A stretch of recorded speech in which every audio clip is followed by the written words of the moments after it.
I used to believe that time softened everything, that years acted like some gentle river smoothing jagged stones until they could finally sit beside one another without drawing blood.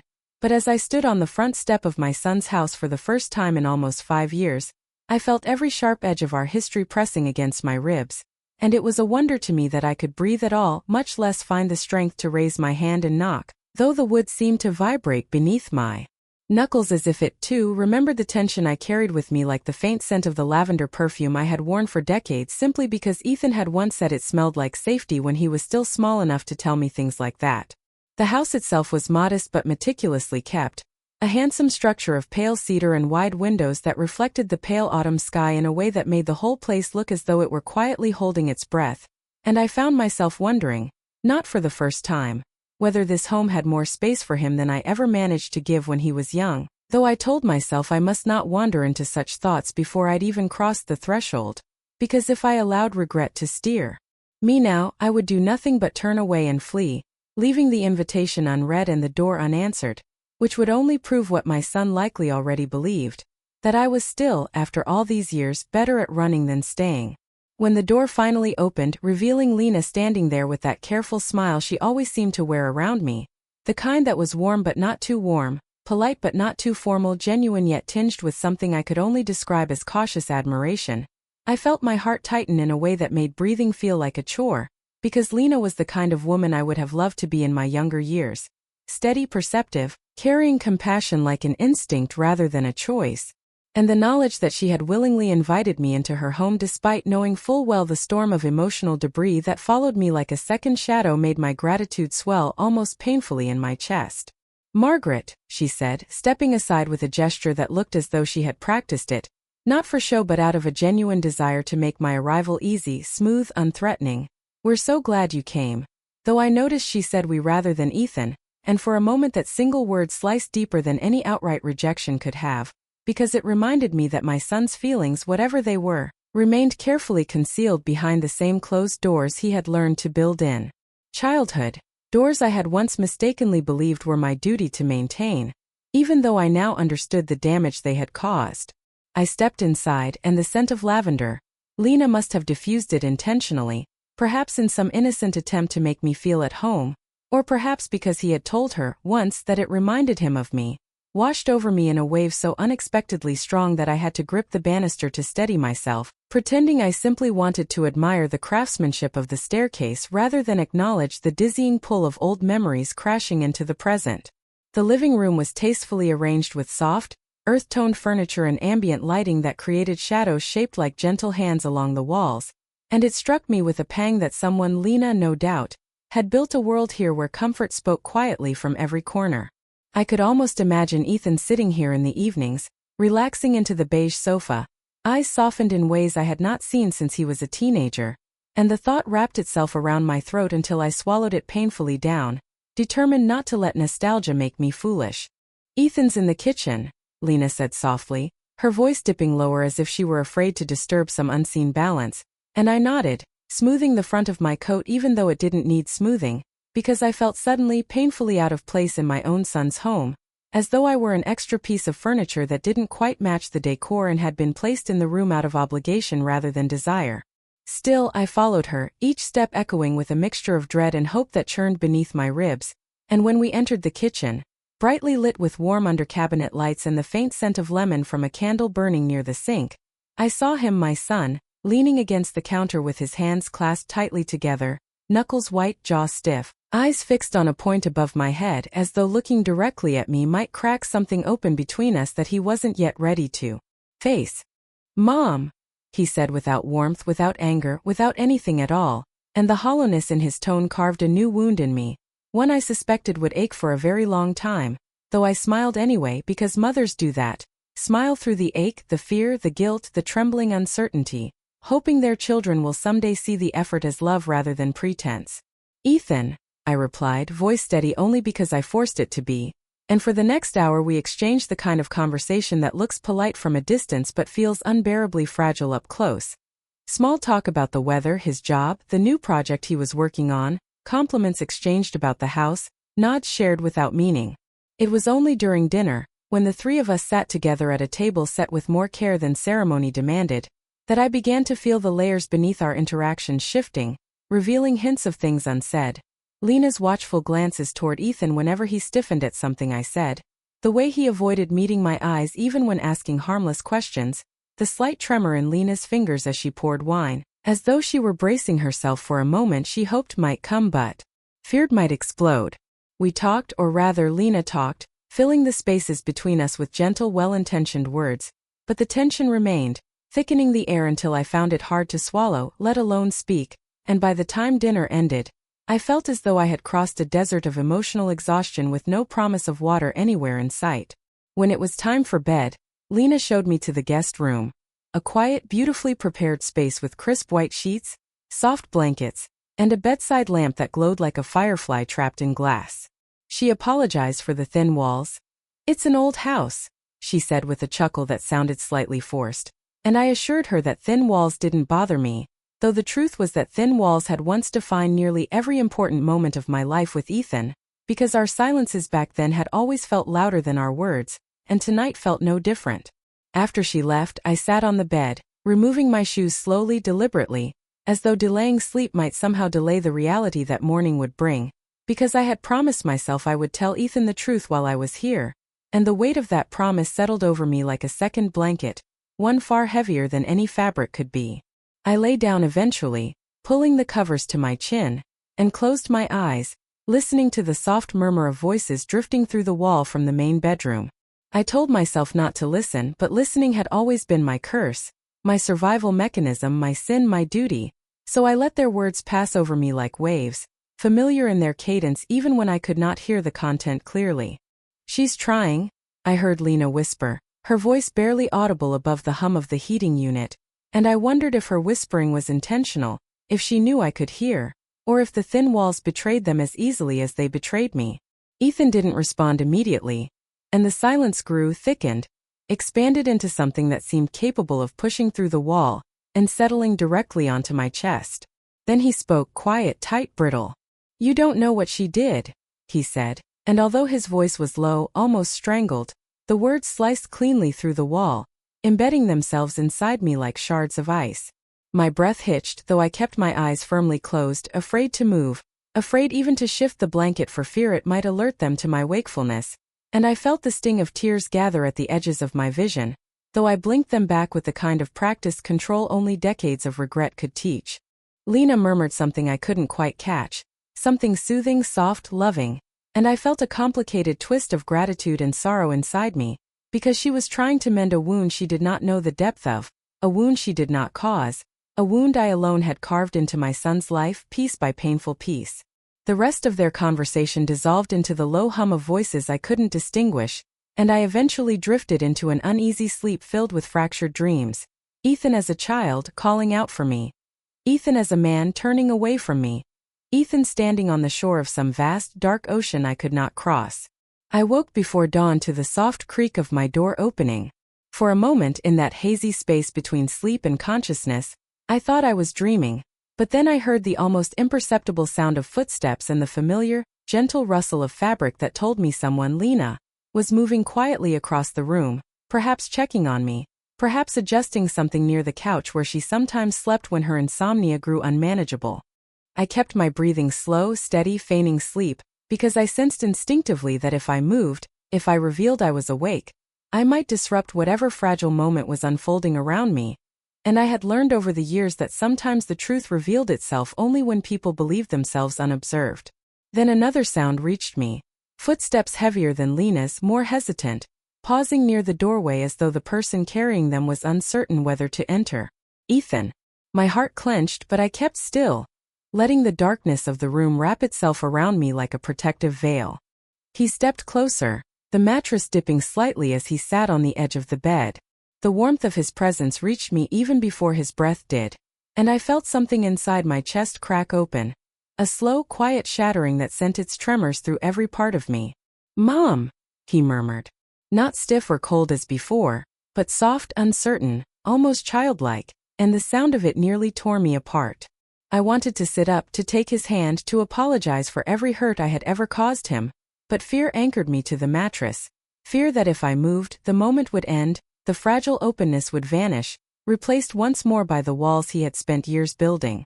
I remained still, breathing quietly, pretending to be in that vulnerable space between dreaming and waking.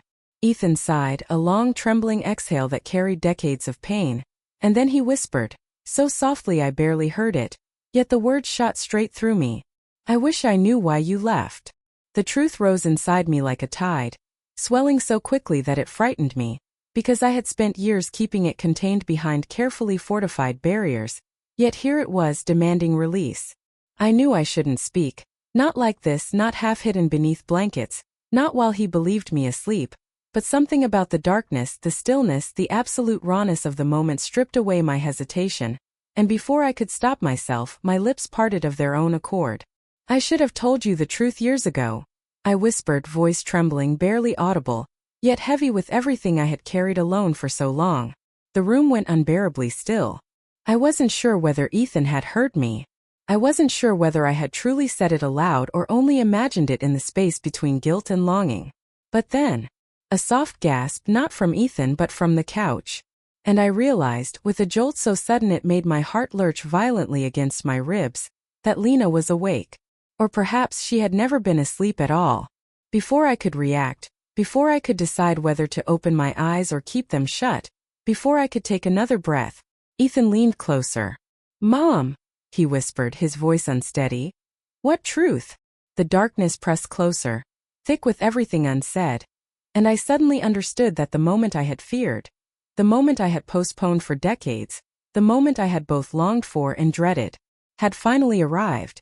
For a long moment, the darkness of the room wrapped itself around me like thick velvet, muting the edges of reality until everything felt suspended between one breath and the next, and in that suspended space, fragile, trembling, almost sacred, I realized with a kind of shattering clarity that the words I had whispered, words I had spent so many years swallowing, burying, hiding beneath excuses and good intentions and the cowardice that often masquerades as love, had escaped me and could not be undone, and now they hung in the air like threads pulled too tight, like the faint shimmering of a spiderweb just before it breaks.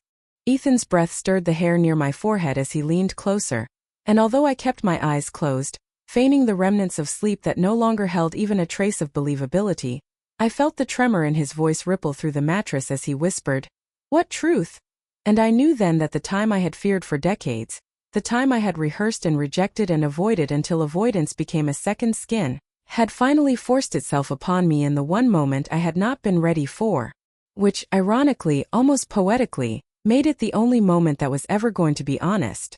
And then there was Lena, sweet, steady, far braver than realized Lena, who shifted on the couch with the almost inaudible rustle of blanket against fabric, and in that small movement, that subtle shiver through the silence, I understood that she had heard everything, not only my whispered confession but also the deeper truth I had never dared to put into words, that I had come here not to repair a relationship but to face a wound in myself so old it felt like part of my bones, and she, whether she intended to or not, had become witness to a story that was not hers to hold, and yet she held it gently, respectfully, in the same way she held everything fragile that came into her life.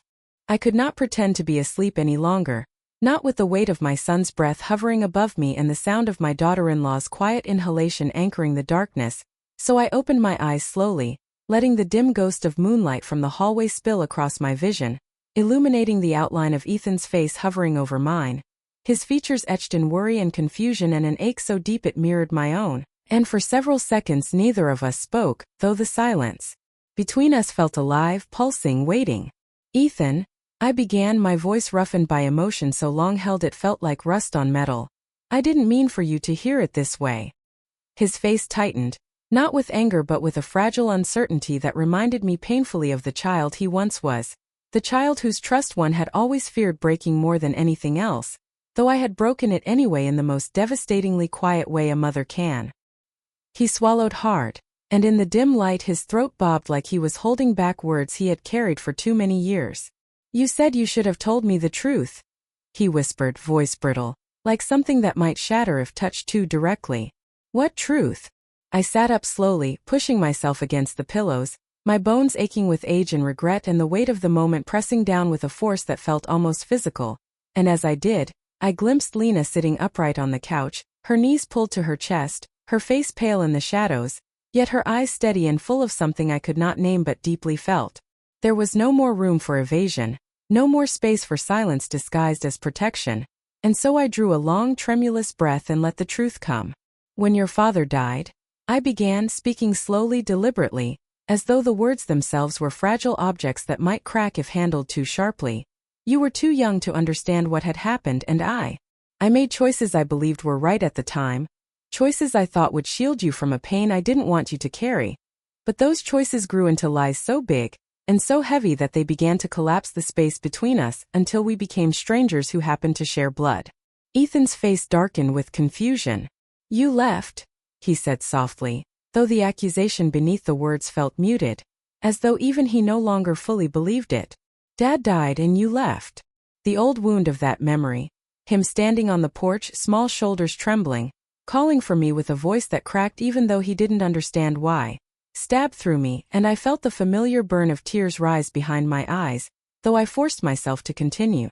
I left, I said, my voice cracking like old wood, because staying meant letting you see the truth about your father sooner than I believed you could bear, and I was terrified, absolutely terrified, that if you knew the full truth you would lose not just him, but the memory of who you believed him to be. Ethan's brow furrowed deeply, a shadow crossing his face. What truth about him? The question hung between us, heavy and demanding, and I felt my breath tremble in my chest. I glanced at Lena, who gave the smallest nod, not urging, not pushing, but offering quiet support, and so I turned back to my son, meeting his eyes with a steadiness I didn't feel. Your father, I whispered, was not the man you remember.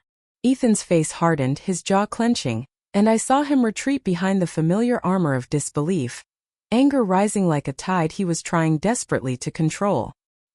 He was a good father, he said, voice tight. He loved me. He was there. He loved you, I agreed softly, but loving you did not erase the darker parts of him, parts he kept hidden from you because he adored you, but parts he did not keep hidden from me. The words settled between us like dust, and Ethan stared at me with an expression that seemed to shift between confusion and something more painful, something like dawning fear. What are you saying? I closed my eyes briefly, drawing strength from the darkness, because the truth I was about to speak had lain buried for so long that unearthing it felt like an excavation of my own spirit. He was cruel, I whispered. Not always, not every day, but enough that the fear of him shaped every choice I made. He controlled me, belittled me, isolated me. And after he died, I knew that if I stayed, if I tried to rebuild myself while raising you alone in the same house where so much pain lived, I would crumble, and I couldn't allow that, not when you were the only good thing left in my life. Ethan's lips parted, but no words came out. I continued, voice trembling. So I left, not because I didn't love you, but because I wanted you to grow up with the memory of a father you adored, not the truth of the man who had hurt me, and I thought, God help me, I thought sacrificing myself, sacrificing your trust in me, was worth it if it meant preserving your innocence a little longer. For a moment Ethan did not move. He didn't breathe. His face was a mask of shock and disbelief, as though the entire framework of his childhood had been wrenched sideways, revealing hollow spaces he had never known were there. Then his whisper came, quiet but devastating. Why didn't you tell me? The question tore through me, and I closed my eyes, letting the pain of it settle into the deepest part of me before I spoke. Because I was ashamed, I said, the confession cracking like thin ice underfoot. Ashamed that I let him treat me the way he did. Ashamed that I stayed as long as I did. Ashamed that I couldn't protect you from the fallout of my silence. And by the time you were old enough to know the truth, I had already lost you. And I didn't know how to get you back without breaking the memory of the father you loved. Silence unfurled around us, stretching long and taut, until I wondered if my words had dissolved into the air without meaning. But then Ethan stood abruptly, pacing toward the far wall, one hand dragging through his hair in a gesture I recognized from his childhood, a gesture he had used whenever overwhelmed by something too large for his heart to hold. Lena rose quietly from the couch, moving toward him with slow, careful steps, but she stopped short, giving him space, letting him breathe, and in that moment I realized once again how much she loved him, and how grateful I was that he had someone so patient in his life. I watched him, unable to speak, unable to move, my hands clenched in my lap as though holding myself together required physical effort, and finally, After what felt like an eternity, he turned back to me, eyes shining with unshed tears. "Why didn't you come back for me?" The question hit me with a force that made my breath hitch painfully. "I tried," I whispered. "I tried again and again. But every time I reached out, every letter I wrote, every call I attempted, your grandparents blocked me, believing they were protecting you from me. And when you grew older, when you started forming your own opinions, I think you chose not to hear me. Not because you hated me, but because it was easier to hold on to anger than it was to unravel the story you had been told." Ethan stared at me for a long, agonizing moment, his chest rising and falling in shallow breaths, and then slowly, hesitantly, he stepped closer, as though drawn by some internal force he didn't fully understand. "Mom," he whispered, the words sounding raw and uncertain, as though he wasn't sure he was allowed to say it anymore. Something inside me broke open, gently, painfully, beautifully, and I felt a sob rise in my chest, though I swallowed it down, not wanting to push him, not wanting to overwhelm the moment with too much emotion. He hesitated only a second longer before sitting beside me on the bed, close enough that our shoulders nearly touched, and although he didn't reach for me, the proximity alone was a miracle I had not dared to dream of. "I spent years hating you," he said quietly, each word trembling. "Years thinking you didn't want me. That I didn't matter to you. You mattered more than anything," I whispered, my voice breaking. "You always did." He lowered his head, a tear spilling down his cheek, and for the first time I saw my son not as the distant, armored man he had become, but as the child he once was, a child confused, longing, hurting, searching for answers that had never been given. Lena stepped closer then, placing a gentle hand on Ethan's shoulder, grounding him without intruding, and he reached up to hold her hand, drawing strength from her presence. "Can we start over?" he whispered finally, voice barely audible. "I don't know if I can forgive everything right away, but I don't want to keep hating you. I'm tired of hating you." The breath I released felt like years escaping me all at once. "Yes," I whispered. "We can start over as many times as you need." What happened next was not an embrace, not the kind of dramatic reconciliation some stories might demand, but something far more real, far more tender in its simplicity. Ethan leaned his head forward just enough that his forehead brushed my shoulder, a tiny gesture, almost imperceptible, but it carried the weight of decades, and I lifted a trembling hand to rest against his back, not pulling him close, merely touching him, connecting in a way I had feared might never happen again. The closeness lasted only a few seconds, but those seconds were enough to dissolve years of silence, and when he pulled back, his eyes were red but clearer, steadier, as though something long clouded inside him had begun to clear. We sat together for a long time, the three of us, in a room still wrapped in the deep blue of early morning, the thin walls bearing witness to the quiet mending of a fractured family, and though none of us spoke for several minutes, the silence between us was no longer sharp or suffocating. It was gentle, tentative, full of possibility. Eventually, the sun began to rise, painting the edges of the curtains with soft gold. And as the light touched Ethan's face, I felt a shift deep within me, a soft unfurling of something I had not felt in years. Hope. Ethan exhaled slowly, his shoulders relaxing for the first time since I had arrived, and in that exhale, I sensed a release of the anger he had carried for so long, not fully gone but loosened, no longer strangling him. He looked at me then with an expression that was not quite forgiveness, not quite understanding, but something in between, something tender and new, something like the first fragile bloom after a long winter. "Mom," he said softly, "thank you for telling me." And though the words were simple, they landed in my heart with the force of a lifetime, breaking it open and stitching it together all at once. As the morning light filled the room, I felt something settle into place, not perfect, not fully repaired, but aligned in a way that had not been possible for years, and I realized that healing does not always come in grand gestures or dramatic revelations. Sometimes it arrives in whispers, in quiet admissions, in tears shed in the early hours of dawn, in the gentle touch of a hand on a shoulder, in the simple act of staying. I stayed. He stayed. And that was enough to begin again. Later, after Ethan had gone to make coffee and Lena had followed him with a soft smile, squeezing my hand as she passed, I remained sitting on the edge of the bed, watching the sunlight creep slowly across the floorboards, illuminating dust motes that drifted lazily through the air like tiny suspended universes. In that golden quiet, I allowed myself to breathe without the weight of the past pressing down on me, And for the first time in decades, the breath came easily, freely, like a bird testing its wings after being caged too long. And as I sat there, wrapped in the warm hush of morning, I understood something I had not grasped until now. The truth does not free us because it absolves the past, but because it opens the door to a future no longer governed by silence. I rose then, slowly but steadily, knowing the hardest part was behind us, knowing there was still more healing to come, knowing forgiveness would take time, his and mine, but also knowing that time, which had once felt like my enemy, had begun at last to shift into something gentler.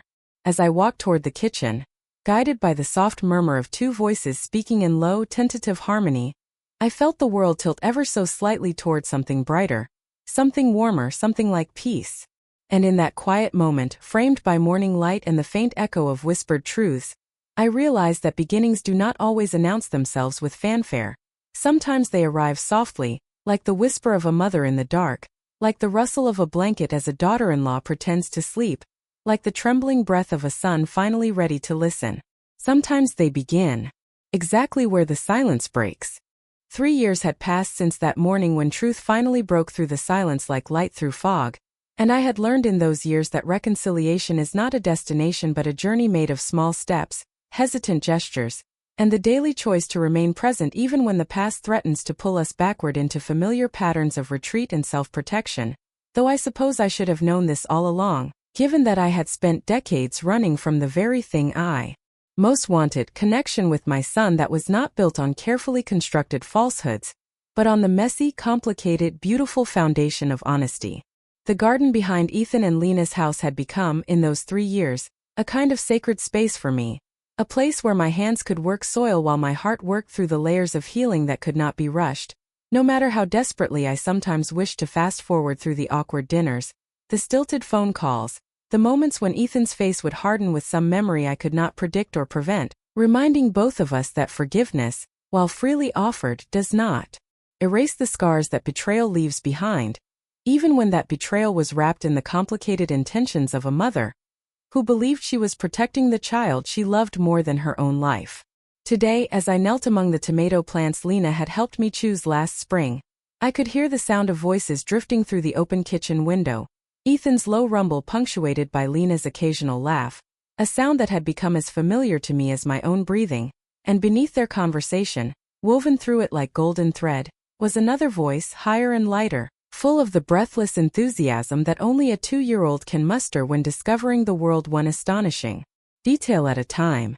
Clara, my granddaughter, named after my mother in a gesture so unexpected and generous that when Ethan had told me during one of our careful measured phone conversations 8 months into Lena's pregnancy, I had wept so hard that he had fallen silent on the other end of the line, and I had worried, God, how I had worried, that my emotion had been too much, too heavy, that I had somehow ruined the gift by receiving it with such raw gratitude. But then his voice had come through, softer than I had heard it in years, saying simply, Mom, it's okay to cry. And those 5 words had meant more to me than any grand declaration because they told me he was learning, as I was learning, that vulnerability between us no longer had to be a weapon. I pressed my fingers into the warm earth, feeling the give of soil that had been tended and nurtured, thinking about how gardening had taught me patience in ways I had never understood before, because you cannot force a seed to grow faster simply by wanting it to. You can only provide the conditions for growth and then wait, trusting that beneath the surface invisible transformations are taking place, roots spreading slowly through darkness towards some instinctive knowledge of where nourishment lives. And perhaps this was what healing looked like too. Quiet, mostly invisible work happening beneath the surface of our daily interactions, spreading slowly but steadily until one day you realize the ground beneath you has become solid enough to hold weight you once thought would break you. Grandma! Clara's voice pierced through my thoughts, and I turned to see her barreling across the lawn with the joyful abandon of someone who has not yet learned that the world can be dangerous, her dark curls bouncing, her small hands outstretched as though she needed to touch me to confirm I was real, and I opened my arms just in time to catch her as she launched herself into my lap, dirt-stained gardening gloves and all, her laughter bubbling up like water from a spring. You're all dirty, she announced with the blunt honesty of toddlers, poking at the mud on my knee with one curious finger, and I smiled, brushing a curl away from her face, marveling as I always did at the impossible miracle of her existence. This child who carried Ethan's eyes and my mother's name, who had no knowledge of the fractured history that had nearly kept me from knowing her at all. I agreed. Because I've been working in the garden.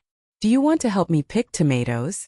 Her eyes widened with the kind of excitement usually reserved for birthday presents, and she nodded so vigorously that I laughed, standing slowly and taking her small hand in mine, feeling the warmth of her grip and thinking how strange it was that such a tiny hand could hold so much hope, could represent so many second chances, could make me believe in possibilities I had long ago convinced myself were lost to me forever. We walked together through the rows of plants, Clara chattering constantly about everything and nothing, a butterfly she had seen, the color of the sky, a song she had learned, her words tumbling over each other in that stream of consciousness way children have before they learn to edit themselves for the comfort of adults. And I listened, truly listened, not just to her words but to the trust embedded in them, the trust that said I was someone worth talking to, someone who would be here tomorrow, and the next day and the day after that, someone who would not disappear without explanation or warning. Grandma, she said suddenly, tugging on my hand with surprising force, why does Daddy get sad sometimes when he looks at you? The question landed in my chest like a stone dropped into still water, sending ripples through every carefully maintained layer of composure I had built, and for a moment I could not speak, could not breathe, could only stare down at this child who had somehow, with the devastating perceptiveness children possess before the world teaches them to ignore what they see, identified the one thing none of us had spoken aloud in her presence. I knelt down slowly, bringing myself to her eye level, and took both her hands in mine, feeling the weight of this moment pressing down on me with an intensity that made my throat tighten. Because I knew that whatever I said now would shape not only how Clara understood me but how she understood the complex landscape of family, love, hurt, and healing that she would one day have to navigate herself. Sometimes, I said carefully, choosing each word as though it were a stone I was placing in a path she would walk long after I was gone. People get sad when they remember things that were hard for them, even if they're happy now. Your daddy and I, we had some years when we didn't see each other, and that made both of us very sad. But we're together now, and that makes us happy, even though sometimes the sadness from before still visits us. Clara's small brow furrowed in concentration, processing this information with the seriousness of someone trying to solve a puzzle, and then she said with the simple logic of childhood, "But you won't go away again, right?" The question pierced me so cleanly that I felt tears spring to my eyes before I could prevent them, and I pulled her close, wrapping my arms around her small body, feeling her heart beat against my chest, fast and strong and full of life. "No, sweetheart," I whispered into her hair, making a promise I knew I would keep even if it cost me everything. "I won't go away again." She hugged me back fiercely, her little arms surprisingly strong, and then with the quick mood shifts of toddlers, she pulled away and pointed at a red tomato hanging heavy on the vine. "Can we pick that one?" I laughed through my tears, wiping my eyes with the back of my hand, and together we harvested the tomato, Clara holding it in both hands as though it were treasure, and we walked back toward the house, where I could see Ethan standing in the doorway, watching us with an expression I could not fully read but recognized in my bones as something gentler than the guarded wariness that had characterized his face for so long. "She asked you about it, didn't she?"